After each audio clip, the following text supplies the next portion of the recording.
siya, doon siya nahihirapan humingi. Kaya nga, di ba, sa sobrang uhaw niya, natutuyo yung kanyang yung sa corona rin, ngayon ko lang naiisip yan, yung sa corona, tinutuyo din yung throat mo eh. Doon sa corona, yung sa crown na ipinako ang ating Panginoon, the Kings of the Jew, yung crown niya, yung corona, na dala niya, doon din habang siya nakabayubay sa krus ng Kalbaryo, tuyo ang kanyang throat. Ano sabi niya, Lord? Diba? Ako'y nauuhaw. Bagamat ang interpretation noon ay, pero literally talagang nauuhaw ang Panginoon. Diba? Every mo sa haba ng nilakad niya, sa palo lahat, sa bigat. Kaya ang nairinig ng sundalo, nauuhaw siya. Pero anong ibinigay pa, kapatid? Suka. Diba? Yung crown. Because of Christ, kasi tinapos ng ating Panginoon eh. Kaya, yung ating buhay, hindi natin, kaya maganda to, yung ating labanan, sabi nga sa inyo, itong ating labanan ngayon, hindi na ito yung labanan na libro lang. Ito na yung labanan na totoong buhay. Yung, kasabi sa inyo, nung nakalipas sa mga taon ninyo, nag-aaral lang tayo ng Biblia nun eh. Hindi pa yung totoong talagang bakbakan ng buhay. Ito na. Iba dito, marahil ang iba dito. Alam niyo, pag dinapuan ka na ng pagkatakot sa pagkakataon na ito, iba. Salamat tayo, meron tayong courage eh. Yung bang, kagandahan sa atin, wala tayong spirit of fear. Ako, personally sa akin, wala akong spirit of fear ngayon, nararamdaman kahit konti. Totoo.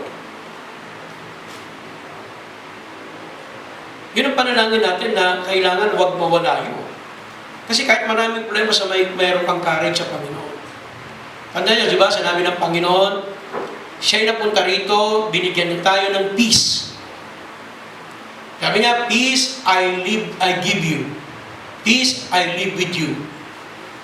Di ba, nung umakyat ang Panginoon, ano sinabi niya? Binigyan niya tayo ng kapayapaan. Kaya masarap tayo sa ating Panginoon, may kapayapaan tayo sa ating buhay. Okay? Kaya sabi niyan, the author, tingnan niyo sa verse 3. Ang sabi niya na, for consider him that endured such contradiction of sinners against himself, lest ye be wearied and faint in your own minds. Diba? So kung hindi natin iisipin yung kapatid, ano ang kabiligtaran niya? Tayo mismo manghihina. Tayo mismo, ano sabi niya, no? Sinners and lest ye be weary. Mag-aalala ka. Kaya ngayon ang tapos nito, ang pangyayari ito, marami ng mga tao ngayon nag-aalala na. Sa atin kasi, salamat, meron tayong Panginoon. At nakakita kayo ng mga taong medyo matitibay ang pananampalataya at nandito kayo sa inyong pastor. Kasi mo, iba kasi yung pag may nakikita kang leader na yung hindi natitinag, yung mayroon pananampalataya. Pero kung makikita mo sa libutan, mga tao, nagbiwigil na, naku po, yun na. Yan na, babagsak na rin yung espiritu mo. Kasi may mga ganun may tinitignan ka rin para lumakas ka Pero kung yung kasama mo mismo, nanghihina, manghihina ka na rin. Di ba? Pasalamat tayo, meron tayo sa laging Word of God, laging pagbabasa ng Biblia. Yun ang yun ang pinaka, minsan may mga leader, mga leader natin sa lipunan, kung makita mo, bakit ganito, bakit hindi ba, di ba? Hindi mo nagwawala na yung iba. Bakit? Kasi wala nang order Susunod yun, anarkiya na. Why? Because wala silang peace of mind. Hindi nila alam yung gagawin Okay? Kaya sabi niyan, lest, sabi niyan, we be wearied and faint in your own minds. Kapag ang isip na ang inatake dyan, kapatid, sabihin ko sa inyo, iba na. So hindi tayo pwedeng manghina. Hindi tayo pwedeng umayaw. Hindi tayo pwedeng makitaan ng kahinaan. Why? Because meron tayong Kristo. Yan, tandaan ninyo, maaaring dumating yan sa buhay ninyo, pero tandaan niyo, may Panginoon tayo. Meron tayong Panginoon. Yan yung sinasabi ko sa inyo dito sa church natin.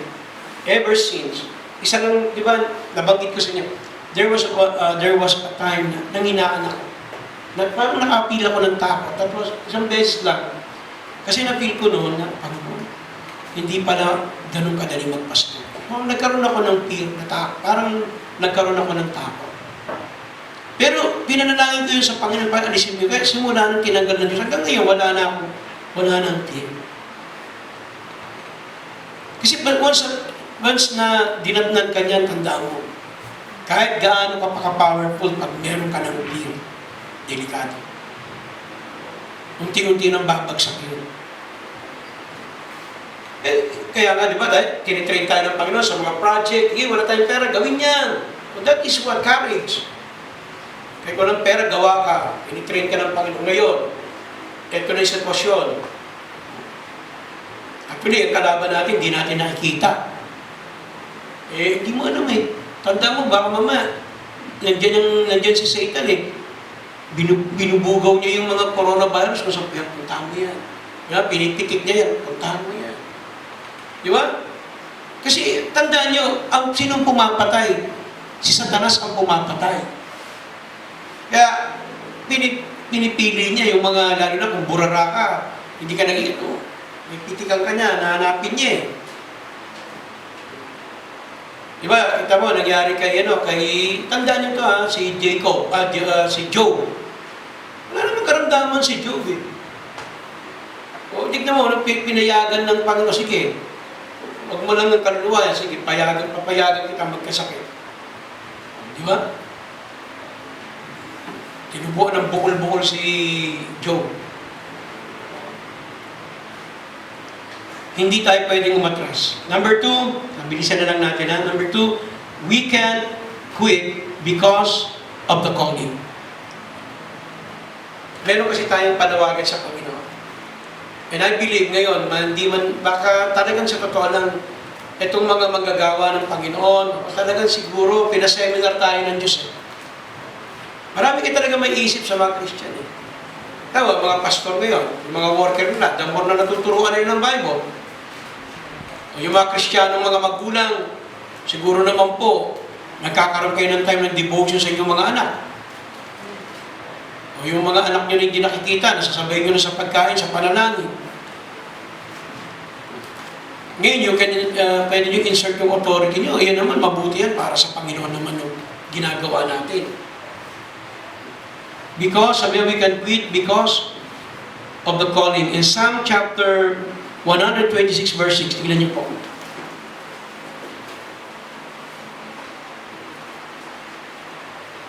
Amen.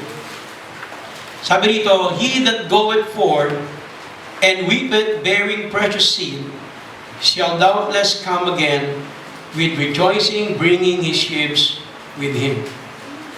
The Lord has called the Christians, the church, and the clergy to do as He has called us to do. Okay? So meron pa tayong gagawin magdadala pa tayo ng kaluluwa sa Kanya. Marami pa tayong gagawin, calling niya yan. Pagtapos ito, may future pa tayo na makapagdadala ng kaluluwa. At di ba, may mga disciples pa tayo na dapat palaguin sila. I-train ngayon, alam niyo, sa totoo lang, ngayon magiging powerful kayo. Ako, I believe na ang mga Kristiyano ngayon, parang i-empowered ng Panginoon. Ito, wag lang talagang umeksakto na 40 days.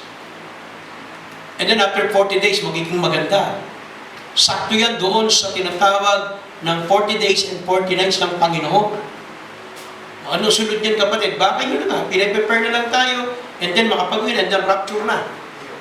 That's the end. Of 40 days and 40 nights. Na talagang nagmumuni tayo para pagtapos ito. Tignan mo, yung impact nito sa mga Christians, on fire yan. Dahil tingnan mo, boom yan, boom. Ang madadala sa kaluluwa sa mga Kristiyano, tingnan mo, mapupuno ang church. Kasi parang ang tingin ko, Diyos na ang kumili. Kasi noon tayo, nag-revival tayo, pero church by church lang. Di ba? Ngayon nga, wala nang revival eh. Kasi noon, may mga revival night. Yan yung mga peace pastors, mag-preach about talagang mga Kristiyano maging mainit, agad, bombastic, umiinit eh. Ngayon talagang nawala yan. Okay, ito yung pinaka-revival natin. Na-contain tayo sa isang lugar na kung saan talagang seriously makapag-aaral ng salita ng Diyos. After this, tingnan mo, on fire na mga Kristiyano. Okay? So sabi niyan, he that goeth forth unto and weepeth bearing precious seed shall doubtless come again with rejoicing, bringing his sheaves with him. So magtatanim na tayo ng kaluluwa sa Panginoon. Kaya hindi tayo pwedeng umatras pa. Pine-prepare pa kayo ng Panginoon, may calling pa tayo. Meron pang isang matindi.